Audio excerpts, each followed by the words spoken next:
السلام علیکم میرے پیارے ناظرین، آج میں آپ کے لیے ہمارے پیارے رسول حضرت محمد صلی اللہ علیہ وسلم اور ایک بوڑھی عورت کا واقعہ لے کے آئی ہوں۔ جب اللہ کے رسول نے اللہ کا پیغام دنیا کو سنایا کہ اللہ کے سوائے کوئی بھی عبادت کے قابل نہیں اور میں محمد اللہ کا رسول ہوں، تو مکے والے اللہ کے رسول کی توہین کرنے لگے۔ کوئی پتھر مارنے لگا اور کوئی جادوگر کہنے لگا۔ اللہ کے رسول اللہ کے دین کے لیے ہر دکھ تکلیف برداشت کر کے دین کی تبلیغ کر ہی رہے تھے کہ ایک دن آپ نے دیکھا ایک بوڑھی عورت بڑی مشکل سے اپنے سر پر سامان اٹھا کے مکے سے باہر جا رہی تھی۔ آپ حضرت محمد صلی اللہ علیہ وسلم اس بوڑھی عورت کے قریب گئے اور فرمانے لگے، ہے عورت، یہ سامان تو بہت بھاری ہے، تم بوڑھی ہو چکی ہو، اگر تمہیں اعتراض نہ ہو تو تمہارا سامان اٹھا کے تمہاری منزل تک پہنچا دوں۔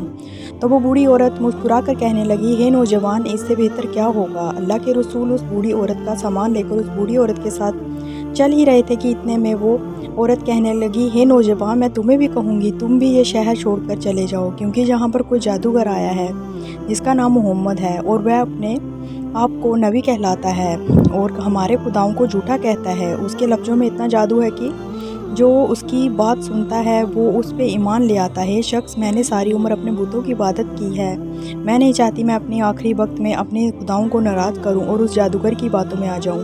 وہ سارے راستے اللہ کے رسول کی توہین کر رہی تھی اور اللہ کے رسول حضرت محمد صلی اللہ علیہ وسلم اس بوڑھی عورت کا سامان اپنے کندھوں پر لیے خاموشی سے سنتے رہے۔ پھر اس عورت کی منزل آ پہنچی، پھر اللہ کے رسول نے اس کا سامان اس کے حوالے کیا اور جانے لگے تو عورت کہنے لگی، ہے نوجوان، کون ہو تم نے اپنا نام تو بتایا ہی نہیں۔ اللہ کے رسول نے فرمایا، جس محمد کی تم پورے راستے توہین کر رہی تھی وہ محمد رسول اللہ میں ہوں۔ اس بوڑھی عورت نے جیسے ہی آپ کے چہرے کا نور اور آپ کا اخلاق دیکھا وہ آپ کے قدموں میں گر گئی اور رو کر کہنے لگی، میں نے اپنی پوری زندگی میں آپ کے جیسا نیک اور شریف انسان نہیں دیکھا۔ آپ کے چہرے کا نور بتاتا ہے، آپ کا اخلاق گواہی دیتا ہے کہ آپ کبھی جھوٹ نہیں کہیں گے۔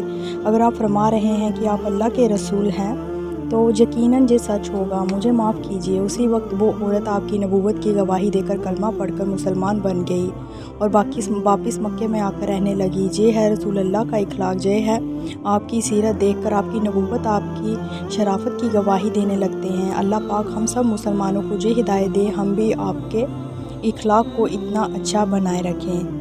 تو امید کرتی ہوں کہ ناظرین آپ کو یہ ویڈیو اچھی لگی ہے۔ اگر اچھی لگی ہے تو پلیز میرے چینل کو لائک، شیئر اینڈ سبسکرائب کر دینا۔ تب تک کے لیے اللہ حافظ۔